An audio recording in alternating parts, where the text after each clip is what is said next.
don't recover from something that's traumatized us, we can go on to be re-traumatized over and over again, which really sets in that trauma profile. It deepens it and it makes it much, much, much more difficult to recover from. It affects us physically as well. So there's an awful lot of illness and pain that can be attributed to trauma. So many people who feel that they're on the right track to healing their trauma with really decent therapy find that physical illness falls away the deeper that they become recovered, I guess.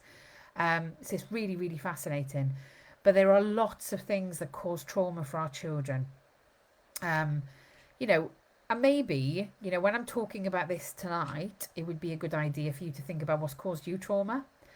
Because actually, by delving quite deep into our own selves and our own experiences, we can sometimes see how things are affecting our children.